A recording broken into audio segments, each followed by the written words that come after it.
राधे राधे। जय श्री कृष्णा। ओम नमः शिवाय। जय भोलेनाथ। आज के इस वीडियो में आप सुनेंगे सोमवार व्रत की संपूर्ण कथा। पौराणिक कथा के अनुसार प्राचीन समय की बात है। एक गांव में एक साहूकार रहा करता था। साहूकार धनी था। उसके पास अथाह धन संपत्ति थी, लेकिन उसकी कोई संतान नहीं थी। साहूकार भगवान शिव को प्रसन्न करने के लिए सोमवार का व्रत किया करता था और व्रत के दौरान वह विधि पूर्वक भगवान शिव और माता पार्वती की पूजा अर्चना किया करता था और शाम को प्रदोष काल के समय शिवलिंग पर दीपक भी जलाता था। साहूकार की भक्ति और पूजा अर्चना को देखकर एक दिन माता पार्वती ने भगवान शिव से कहा, हे प्रभु, यह साहूकार तो आपका परम भक्त है। हर सोमवार को विधि विधान से आपकी पूजा करता है। मुझे लगता है कि आपको इसकी मनोकामना अवश्य ही पूर्ण करनी चाहिए। तब भगवान शिव ने देवी पार्वती की बात सुनकर कहा, हे गौरी, यह संसार एक कर्म क्षेत्र है। जैसे एक किसान अपने खेत में बीज बोता है तो कुछ समय बाद उसे पेड़ मिलता है, ठीक उसी तरह इस संसार में आदमी जैसा भी कर्म करता है उसे उसका फल भी अवश्य मिलता है। लेकिन माता पार्वती ने भोले भंडारी को दोबारा आग्रह किया और कहा, हे नाथ, फिर भी आप इसकी मनोकामना को पूर्ण कर दीजिए, क्योंकि यह आपका परम भक्त है और अगर आप ही अपने भक्तों की इच्छा को पूर्ण नहीं करेंगे तो फिर भला भक्त आपकी पूजा आराधना क्यों ही करेंगे। माता पार्वती के इतना आग्रह करने पर भगवान शिव ने कहा, हे देवी, यह धनवान साहूकार है और इसका कोई भी पुत्र नहीं है, इसलिए यह सदैव चिंतित रहता है। हालांकि इसके भाग्य में किसी संतान का योग नहीं है, परंतु आपके आग्रह करने पे मैं इसे पुत्र प्राप्ति का वरदान देता हूँ। लेकिन इसका पुत्र केवल 12 साल तक ही जीवित रहेगा। मैं इससे ज़्यादा कुछ नहीं कर सकता हूँ।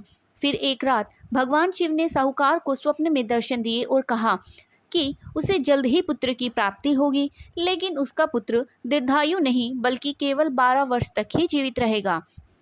यह बात सुनकर साहूकार ना तो प्रसन्न हुआ और ना ही ज़्यादा दुखी हुआ। स्वप्न में सब कुछ जानने के बाद भी साहूकार ने पूजा अर्चना जारी रखी और कुछ दिनों बाद साहूकार की पत्नी गर्भवती हो गई और उसके एक सुंदर बालक को जन्म दिया। बालक के जन्म से ही घर पर हर्षोल्लास का माहौल था, लेकिन साहूकार खुश नहीं था, क्योंकि उसे पता था कि उसके बालक का जीवन केवल 12 वर्ष तक ही है और उसे किसी को भी यह बात नहीं बताई थी। जब वह बालक 11 वर्ष का हुआ तो साहूकार की पत्नी ने बालक के विवाह की बात साहूकार से कही, लेकिन साहूकार ने इस बात को इनकार कर दिया और उसे शिक्षा के लिए काशी भेज दिया। साहूकार ने बालक के मामा को बुलाया और पैसे देकर कहा, बालक के साथ काशी जाने का आदेश दिया। साहूकार ने मामा भांजे से कहा कि वह काशी जाते समय रास्ते में यज्ञ कराते हुए और ब्राह्मणों को भोजन कराते हुए जाए। दोनों मामा भांजे ने ऐसा ही किया।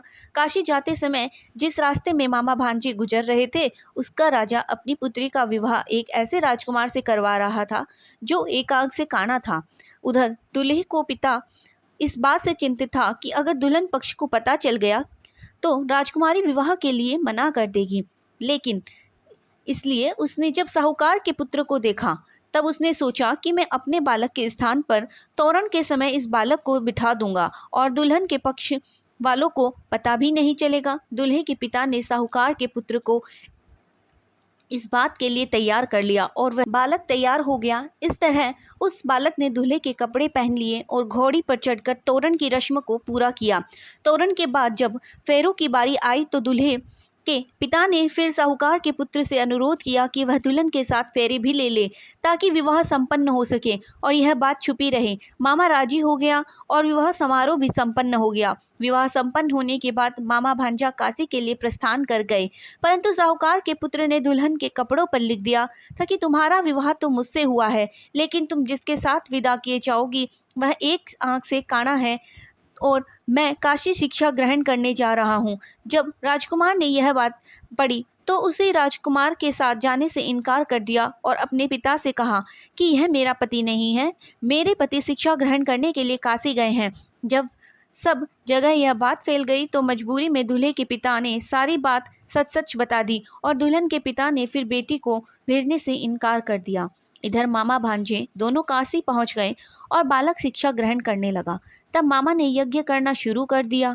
जब साहूकार को पुत्र 12 वर्ष का हुआ तब एक दिन उसे अपने मामा से कहा कि उसकी तबीयत ठीक नहीं है वह सोने के लिए अंदर जा रहा है। साहूकार का पुत्र अंदर सोने के लिए कमरे में गया तो उसकी मृत्यु हो गई। थोड़ी देर के बाद जब मामा अंदर पहुंचे तो उन्होंने बालक को मृत अवस्था में देखा और बहुत दुखी हुए, परंतु वह रो नहीं सकते थे, वरना उनका यज्ञ अधूरा रह जाता। इसलिए मामा वापस आकर यज्ञ करने लगे और यज्ञ पूरा करने के बाद और ब्राह्मणों को भोजन कराने के बाद मामा अपने मृत भांजे को देखकर विलाप करने लगे। ठीक उसी समय उसी मार्ग से भगवान शिव और देवी पार्वती जा रहे थे। माता पार्वती ने किसी के रोने की करुण आवाज़ सुनी तो भगवान शिव से कहने लगी, हे प्रभु, कोई मनुष्य रो रहा है, चलिए उसके दुख को दूर करते हैं। तब भगवान शिव और देवी पार्वती मामा के पास गए और उन्होंने जब मृत बालक को देखा तो हैरान रह गए, क्योंकि वह भगवान शिव के आशीर्वाद से जन्मा साहूकार का पुत्र था।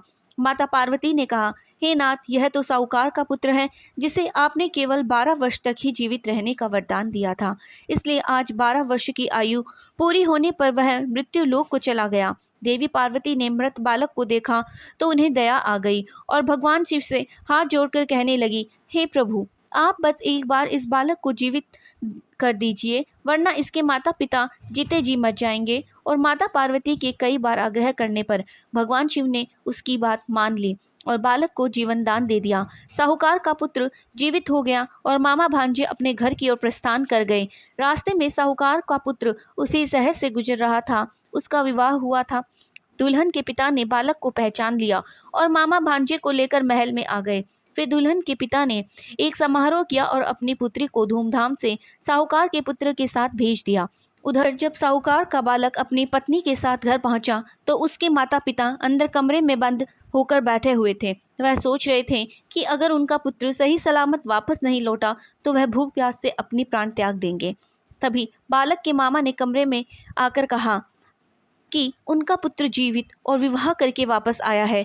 साहूकार ने बालक को जीवित देखा तो खुशी से उसका स्वागत किया और साहूकार का परिवार इस प्रकार खुशी खुशी जीवन बिताने लगे। यह सब भगवान शिव की कृपा और सोमवार व्रत का ही प्रभाव था कि साहूकार का पुत्र अल्पायु होने के बाद भी दीर्घायु को प्राप्त हुआ। इसी प्रकार जो भी भक्त सच्चे मन से भगवान शिव की पूजा करते हैं, अर्चना करते हैं, उन्हें भगवान शिव अवश्य ही प्रसन्न रखते हैं। आज के दिन इस कथा को पढ़ता है अथवा सुनता है और दूसरों को सुनाता है, भगवान शिव उनकी सभी दुख दूर करते हैं, उनकी सभी मनोकामनाएं पूर्ण करते हैं। कथा समाप्त। प्रेम से बोलिए भगवान शिव की जय, माता पार्वती की जय। ओम नमः शिवाय। धन्यवाद।